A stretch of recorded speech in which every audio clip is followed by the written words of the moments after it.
Thank you. The title of Rush's speech, Our Constitution, Principles, Pragmatism, and Unintended Consequences. What would Patrick Henry do? The conservative movement has a key focus on our Constitution. Along with this, conservatives preach their unwillingness to compromise their principles. In his speech, Russ will explore and provoke introspection of the audience to reevaluate their principles, the conflict with being pragmatic, and the unintended consequences of political actions or the lack thereof, resulting from adamant refusal to compromise or even prioritize their principles.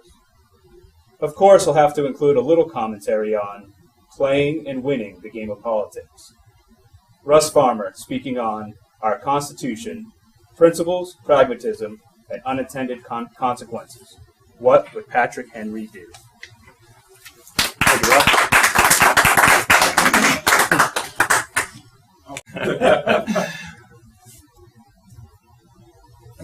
Our Constitution, we the people. What an elegant document. This group of men assimilated in harmonious banter. I remember women had not been invented yet, so it was strictly men. They all got together in this harmonious banter, and over a few months created this incredibly elegant document that has both stood the test of time and judiciously ignored when it's convenient to do so. Seriously, though, what really happened was there was incredible conflict. There were principled patriots who were passionate about creating a new country, a country that was conceived in liberty. And the passion and the principles were not consistent. Over the months, they fought feverishly, but they kept a couple of things in mind that years and years later, Stephen Covey recapped in his 7 Habits of Highly Successful, Highly Efficient People, Highly Effective People. The second habit, begin with the end in mind. What are we trying to create here? The fourth one, create a win-win.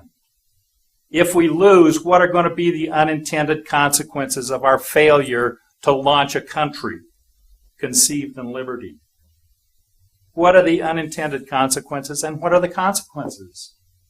Let's become pragmatic about what we do in the course of creating this elegant document. And there was fighting. There were abolitionists. There were slave owners. And how do we count for that? What do we do with slavery?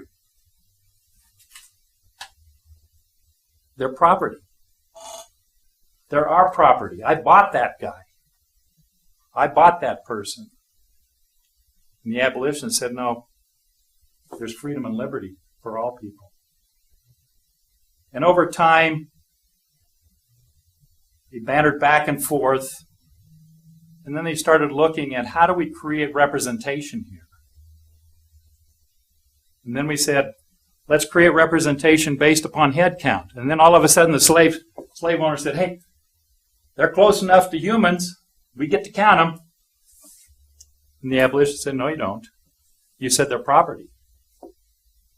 And finally, they came about a resolution to count them as 3/5 of a person, so that we could move this process forward, so we become pragmatic enough to understand that where there are differences, we have to have some kind of resolution. We have to reach some kind of agreement. And then there were the Federalists and the Anti-Federalists. Federalists wanted larger, more controlled government. The Anti-Federalists said, no, we want state rights. We want those decisions being made locally and keep the large government out of it. And they reached agreement. In this case, I believe it was a synergistic agreement. It was not a compromise. It was a creation of the Bill of Rights that more clearly defined what was going on, what needed to take place, what were the limitations on this large government versus what could be passed down to the individual. The rights to freedom. Let's fast forward now. Where are we in the grand scheme of things? We have Tea Party, groups, we have 912 groups, we have a variety of conservative groups who are adamant about principle. I will not compromise my principle. And we have candidates who take positions on certain ideas and certain issues. And we have people who say, well, that person over there believes in abortion, so I can't vote for him. Even though 95% of the other issues are important to this country, important to the liberty, because of that one issue, I can't vote for that person. Or I will tell everybody, oh, that person is for abortion. That person's for abortion. That person's for abortion. What do we end up doing? What is the pragmatic issue here? What is the unintended consequence of tearing down a candidate who is 75% what you want, but your failure to vote for that person, or your communication about all the bad stuff that person has, as opposed to conveying all the good things they have, results in one or more people not voting for that person? Mitt Romney did not become president of this United States because millions of Republicans did not want to vote, because they did not agree with him. What were the unintended consequences? Need I tell you? Everybody knows what the unintended consequences are. This country is becoming a big disaster because we had principled, passionate individuals who were not pragmatic. What we have to create in this country is principled, passionate, pragmatic patriots.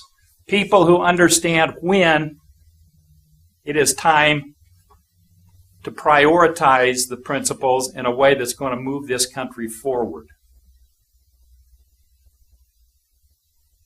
We've got to do that. We can't continue to tear down those people that we disagree with 5%, only end up getting somebody who we disagree with 95%. That is the unintended consequence of lack of action on the part of me, on the part of other people in this country. We've got to win the war. And we're not going to win it by tearing down somebody who we believe in 75% of the time but disagree 25%. Radio talk show hosts will badmouth Ryan Cole because he's done some bad stuff. On a conservative talk show, what are the unintended consequences? The unintended consequences are people saying, well, I guess I won't vote this time. You know, there are too many people that I don't agree with 100%, so I'm just not going to vote. And people don't turn out. The unintended consequences? We get a local legislature here in the state of Colorado who passes all sorts of things. We've got to stop that game. We've got to become pragmatic. Principled, passionate, pragmatic patriots. That's who we need to be. Mr. President. Good job, man. Very well done.